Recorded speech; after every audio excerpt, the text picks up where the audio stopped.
Good afternoon, everybody, and a very warm welcome to Mildenhall and Districts. And today is a mixed bag of a video. It's mainly about the rolling stock update, but there's a couple of other subjects that I'm going to throw in, as well as some video responses also. Firstly, I've been meaning to do this for a little while, and I'd completely every time I do a video, I kind of get so focused on the subject at hand that I actually forget something.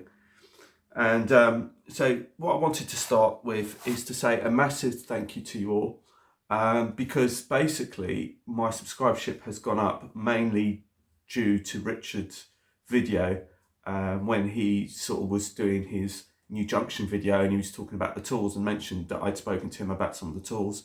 And obviously some of you had got interested into my channel and have filtered through and joined me in my subscribership, which is absolutely fabulous. So thank you to all my new subscribers that have joined, and also my current subscribers too. I wanted to make a couple of mentions to a few people actually. One is I wanted to talk about Al over at Leighton Junction. I just wanted to give him a shout out just to say it's so nice to see him back on the screen. So good on you, and I'm glad you're back. And I also wanted to mention Robert from Robert's Train Set. And the reason why I wanted to mention Robert and Robert's Train Set is I'm of great admiration of Robert, and to a degree I feel his pain. He's delved into a new system, and he's still trying to get to grips with it. And I have such admiration for him persisting with it and still trying to get to the bottom of everything and trying to figure it all out. And he's slowly but surely getting to where he wants to be. So good on you, Robert. And it's kind of the same for me, really. I've got this Digitrack system and I'm still trying to work it all out. So I know totally what it's like to sort of completely change your system and then you're trying to figure out all the ins and outs of your new system. So well done, Robert, and keep progressing, and I look forward to more and more of your videos. And one such video was his shuttle, which he was having issues with before, but it seems like he's managed to get that going. So brilliant for his persistence. Next, I wanted to talk to you about is I wanted to talk to you about a few video responses, because to be honest, I've taken I think it's been about 3 weeks or 4 weeks since my last video, which is quite unusual for me. It was a conscious decision to actually take some time out, just generally anyway. I have been doing some work on the layout, but I just wanted to take a little bit of time away from YouTube in terms of just doing videos. So I took a 3-week sort of absence, which isn't a huge amount by some people's standards, but I usually put videos up quite regularly. So and I usually get quite a lot done, but the truth be told is I haven't got a huge amount done. I'm not really going to talk to you too much about the layout in this video, but what I will say is that the whole loop from back to front is actually working. However, that being said, I still have a few issues that I need to address, which is why there's nothing really posted on here about it, because I'm still working out all the kinks, which is like I was saying about Robert. He's trying to work out his system and I'm still trying to work out my system, and I'm trying to work out my issues in terms of that I have with my system versus the length of my layout and what could be causing some of my issues, and that's what I'm sort of currently working through. So I do have a few teething issues, as it were, but it has been proven that the trains do run from back to front, so that's cool. It's just a matter of actually just getting over the teething problems and tidying things up. Also, I would like to straighten out some of or maybe possibly tweak the track plan slightly.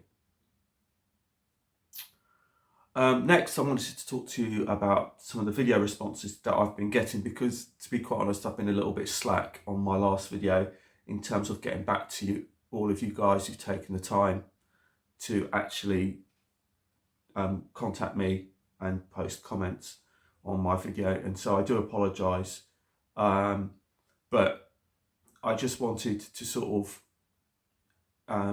take a break from basically all of it. But like I said, there is one comment in particular that I do want to get addressed in this video, and that was a comment from Richard Powell, who commented, and he commented on my video, and he said, "Well, another brilliant video. Thanks for." He said thanks. A couple of things. Firstly, what size is the thickness of your baseboard? And so basically, I just wanted to address that. So the thickness of the baseboard is basically 12mm ply, which I got from my local Wickes, but you can also get that from Homebase, or you can get that from B&Q. And also, he also asked, secondly, he said, when moving the section with the undercarriage, how does the wiring cope underneath? Sorry for asking the questions, but he's coming back to the hobby after 30 years. So, well done for coming back to the hobby, Richard Powell. So, it's 12mm board, and the wiring is very, very simplistic. It's basically this kind of plug and play kind of deal with these connectors where the male goes into the female, and you just simply split the connector blocks apart. It's nothing more than that, and then the wires are just soldered between the boards. So that's how it is. It's nothing fancy at the moment. And also, I haven't actually finished the whole track work at that end, so I will show it to you. I did briefly show you what the underside looked like. I think it was on my last video, but basically all it is just split and bolted to facilitate the splitting of the units. So I just wanted to say thank you for taking the time to comment, and I just wanted to address that particular comment. As many of you, I did quite like the one from Paul Higgins, my apologies. Lovely video, Susanna, fantastic commentary skills. Is Paddington Bear my ticket inspector? And yeah, I love Paddington Bear. So yeah. So here is said Paddington the Bear.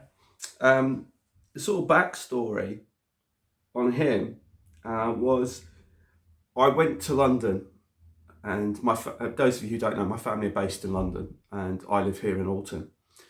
And I think when I got Paddington, I was still living in Sherfield on Loddon with Ringwood South, my Ringwood South layout. So it was easier for me to get to London via the GWR route between Reading and London Paddington. And so I got this little fella when I was travelling on a HST down to London, and actually got him at Paddington Station at the shop. And it was the last time, I think it's one of the last times I actually travelled on the HST when they were still on the main line. So I got him there, and I wanted him as a bit of a memento. So that's why he's sort of like, yeah, he lives here with me, and yeah, I guess he oversees the layout. He looks after the layout down at that end.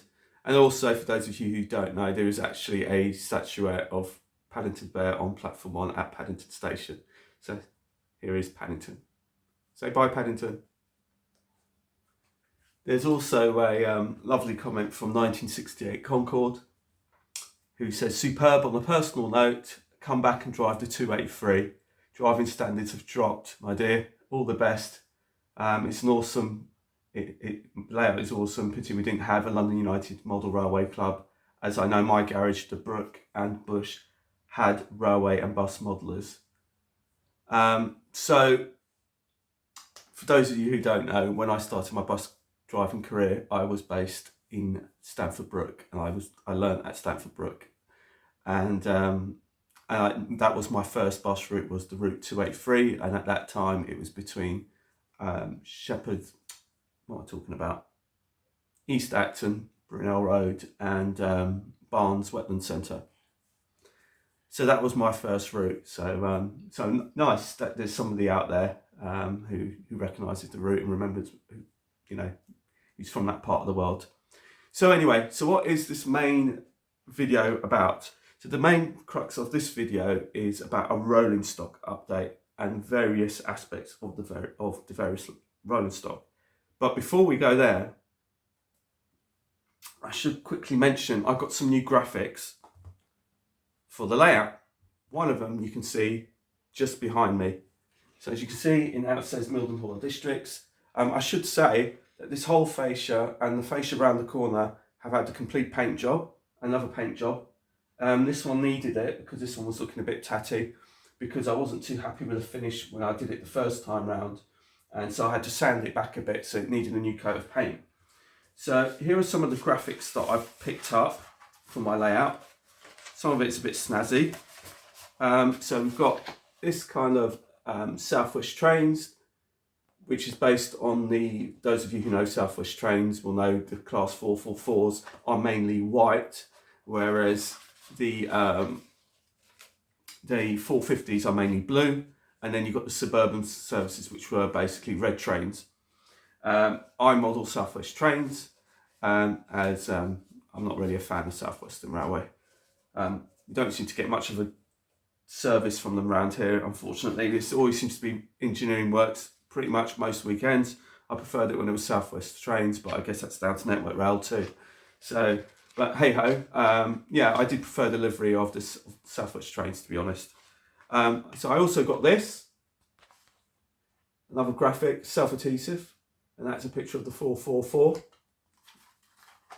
So this is, some of these are already on the layout already, so that's quite cool. Also, we have another set of signage. We've got the Mildenhall and Districts in the white with the blue lettering, and we're back to the Mildenhall and Districts with the blue background. And here we go, and the Southwest Trains.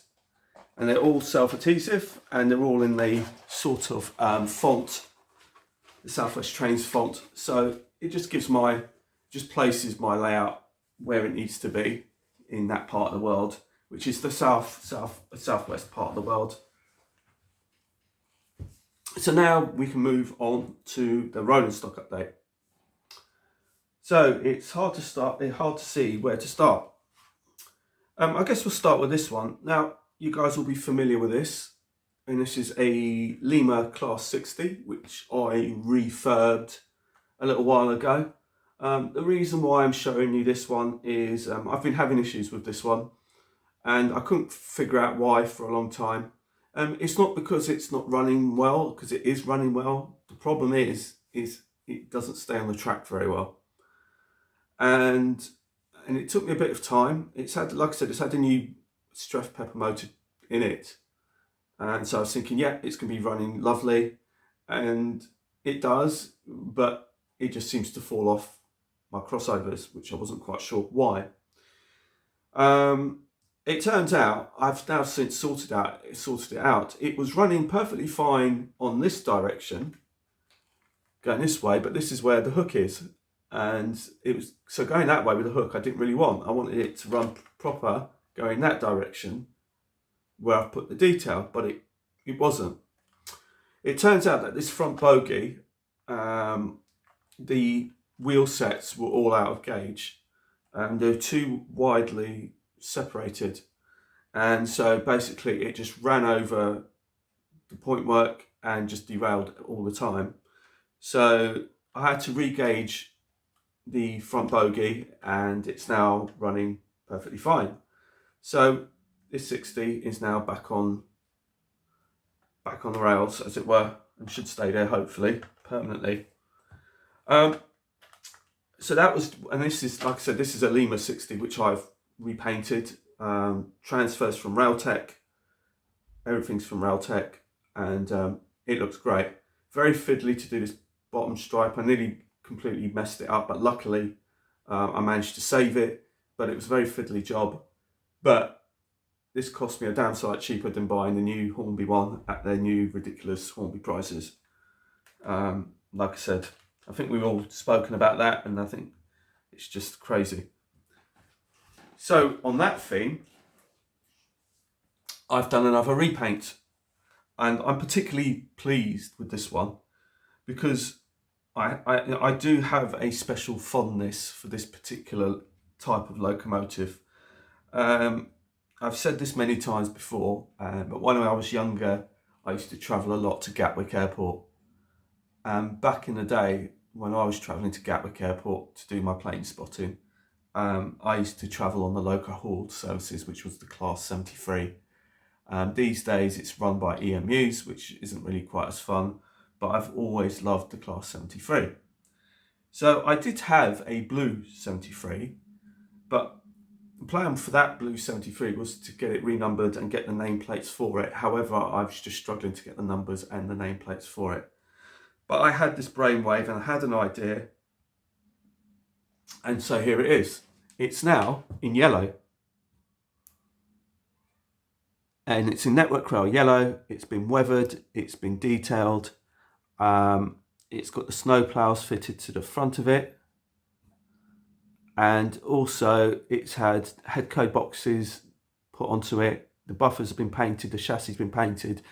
The buffer beams been painted. There's still more tweaks to do. And it still isn't finished. And it's also been renumbered as 73. I don't know if it pops up. 73212. And I've kept the decoupling on the back because you won't really see it. I've also managed to get some new air horns for this end because it was missing. So I managed to get some air horns from Peter Spares. And I love this particular locomotive. Now this particular locomotive's got a bit of a quirk, which is one of the reasons why I painted it into this colour scheme and gave it this number. If you can see, there's a slight difference on the buffer beam, whereas you haven't got the bar that runs across here. And on this one, you can see it clearly does. Now, 73212 in reality has actually got the same quirk, which is great because I'd actually broken this previously and I tried to glue it back together. But when I saw that 212 didn't actually have that bar, I decided, great, that's exactly what I'll do. And I can just legitimately take it off because the real one didn't actually have it. So when I saw the pictures of it I did the research on via Google Pics and Flickr and all that, and I've got as many images as I can. I haven't finished with this. I might give it a new motor. Also, I'm not sure whether I'm going to keep this roof or whether I'm going to spray it lighter because they were quite light. So I think this grey is a bit too dark, but it looks absolutely fabulous at the front of my network rail train as well. And I do have a liking for the Class 73. So that's a lovely little beautiful cheap repaint which I've done. The yellow, incidentally, is the Wilko's yellow, which you can get from Wilko's, as I suggest. And that's come out absolutely fabulous, that yellow. It's really nice. It doesn't really matter whether the shading seemed a bit off in the beginning because it seemed a bit too bright, but now it's been weathered and toned down, it actually looks a lot better. But even so, in reality, Network Rail did use various shades of yellow on their vehicles and on their rolling stock. Next is a new. Well, the rest I'm going to show you is new. This Stuart over at St Mary's Church is to blame for this, and that is this item, which is a Hornby, and it's R30047, and it's the Rail Operations Group Class 37 37884, and here it is. Now, like I said, Stuart over at St Mary's Church is totally to blame for this. I did see it on his layout and I thought, gosh, that looks really, really nice. Now, I know that Bachmann, I think it was it was Bachmann. I can't remember if it was a Collectors Club thing or whether they actually properly released it. I can't remember now. I think it was a proper general release. They did release the Rail Operations Group, Euro Phoenix. However, at the time, I was actually unsure of it. And I wasn't not only unsure of it, it was also the price. It was, to me, it was still quite pricey. And I thought, well, at that price for something I'm not really that sure about, I'll park it. But when I saw this 37 running around on Stuart's layout and he demonstrated it, I thought that looks really, really nice. And at the money that Hornby are asking for this, actually, I was willing to pay that kind of money. And then when I went to not see Paul, but another model shop fairly local to me in Basingstoke where I work, called Church Street Models, he actually had one on display, and so I took a closer look at it, and I thought it was absolutely fabulous, to be honest. I mean, for the money that you've paid, I wasn't willing to pay the Bachmann price, but the Hornby price I was willing to pay, and I'm glad I did. The only thing I'd say about Hornby's Railroad Plus is they could do with a bit more weight. They are very light, but I'll be honest, you can't really fault Hornby for the decoration or anything. It looks really, really smart, and here it is. And honestly, you really can't fault it. I've actually got a TTS chip sound in it, so it's got a so it's basically it's running with sound now, Hornby TTS 37 sound, and it looks really, really cool. So for a relatively reasonable price, I think, you know, Hornby have done a good job.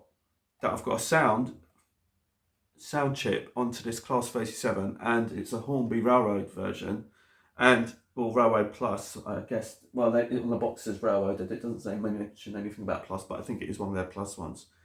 And you know, for that money, it's great, especially like I said, at the prices that they're asking. So I think it was about, it's about £120 in total. I think it was with the sound chip.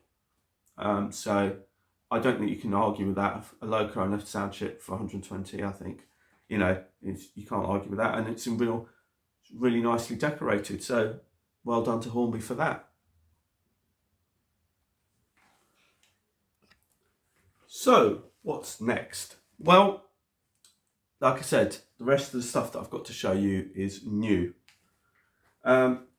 So basically, I have bought myself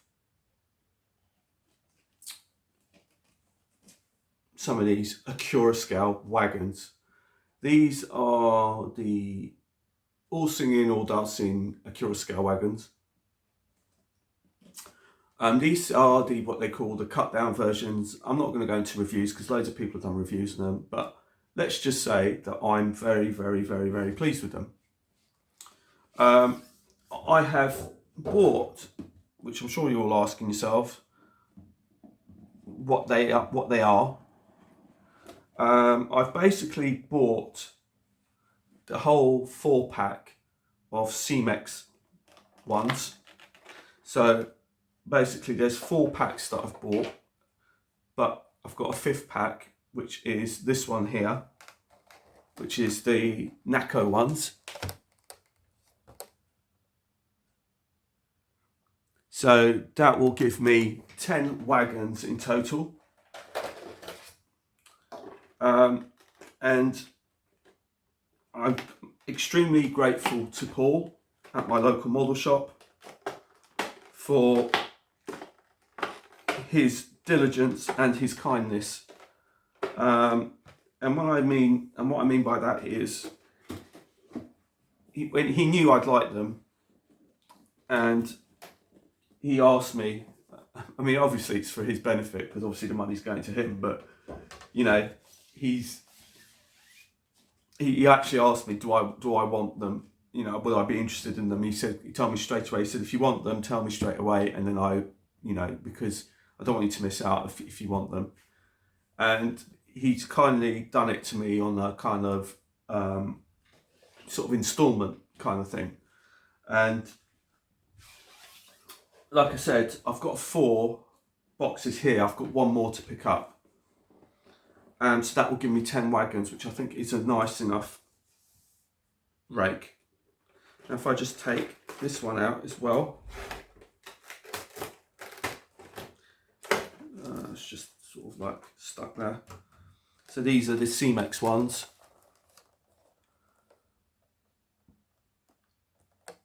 So there was 4 packs per livery, I believe. And so I've got, like I said, one is the tail lamp of the C-Mex, plus the other 3 packs of the C-Mex cut downs, and then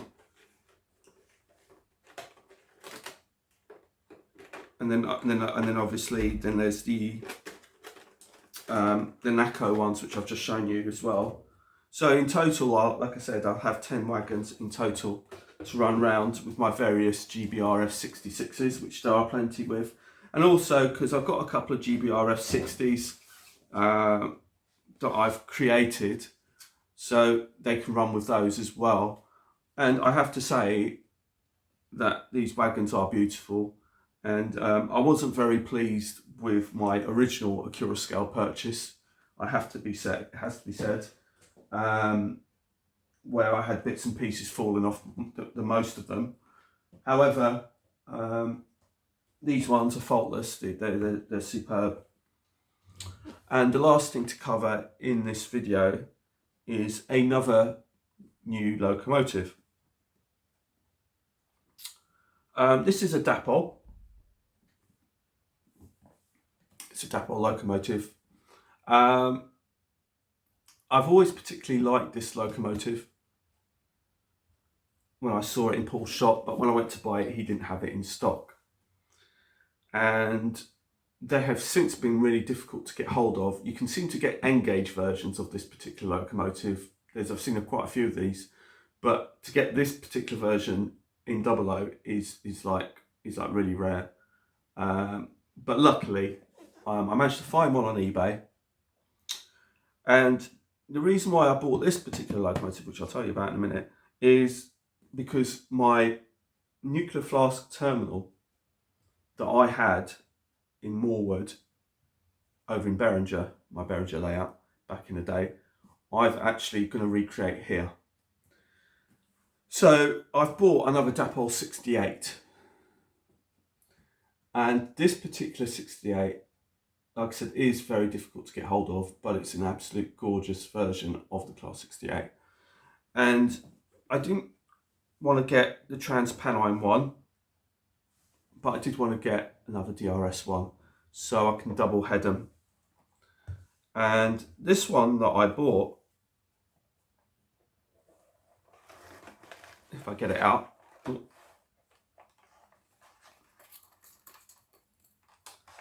is this beauty. This is the plain blue DRS Class 68, and it's absolutely gorgeous. It's stunning. I didn't buy. I think I bought it as new. It was advertised as just test run only, and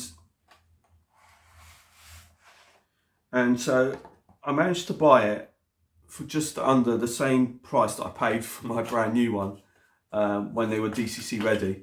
So when they were, I think when I bought my DRS, my old DRS Intrepid 68002, I think at the time the DCC ready version was £129. But I bought mine with sound. Mine had Lego Man Biffo sound in it because that's what because you could have it with sound as a sound option, and that was supposed to be my piece de resistance, my sort of pride of the fleet. And those of you who've been with me on this channel long enough will know that I had a lot of issues with my 68 when I first got it. Needless to say, I've also had issues with this 68. And funnily enough, it was the same issue. One of the issues that I had with this 68 was the same issue as I had with my previous 68. So I was a little bit miffed. So the issue was, and luckily it wasn't very serious, but it seems to be a problem with Dapol, because I've had this issue with my bobble car, which I bought recently. And it's to do with the lighting. And I don't know what it is about Dapol and their lighting, because they even had issues with their 73s where they wired up the lighting the wrong way round and you had to manipulate it or get a chip or reverse the CVs or something like that to get the lights working properly. And I don't know what it is with Dapol and the 68s and Dapol and their lighting systems on their locos, but my Dapol 68, my bobble car Dapol, and this Dapol 68 have all had lighting issues. Now, luckily, it was an easy fix because I'd already had it on my previous 68. So once I realised what it was, this time round I was more lucky than I was with the 121. What it was is that the lights at one end wasn't working correctly. And it all boils down to the light comes out of the chassis, which goes through a prism, and then the prism directs the light in whichever direction it needs to. The prism had fallen out and was somewhere in the locomotive. Luckily, it was in the locomotive. Unfortunately, with the bubble car, the prism's missing, and I don't have another prism, so the lighting is working, but it's not working 100%. Like I said, there's still some light bleed, which is the whole point of the prism, to be able to direct the light to where it needs to be. But without the prism, then the light hasn't quite got as much control to where it needs to go. So I took the body off, and it turns out that the prism was still inside the loco body, thankfully. So it was a case of basically putting the prism back into its rightful place and having to add a bit of glue to keep it in place. In fact, I didn't actually use any glue because I was a bit worried in case it wasn't quite right. So I've just popped it back in its correct position, and it is all working fine. So this is 68026, and like I said, I love it in this livery. It is so beautiful. I do love this livery. It looks absolutely awesome.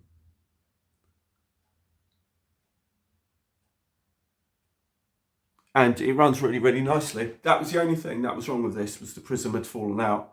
Other than that, it was pretty much spot on. Like I said, thankfully, what I've just noticed also, actually, funnily enough, is I've noticed that there's a wiper blade missing. Actually, that's something else that I've just noticed. So that's not here. So that's what's missing, but I can live with that. But unfortunately, it wasn't mentioned in the old selling instructions. But hey ho, I'm not sending it back. It's just beautiful. I might be able to speak to Dapple about getting a wiper blade for it, if I'm that sort of particular about it. But what I might do is, because I sort of run them at one end, it might not be, you might not see it behind anything, but I'm not sure yet how this is going to run. But like I said, the idea is that this particular 68 will run with my other one.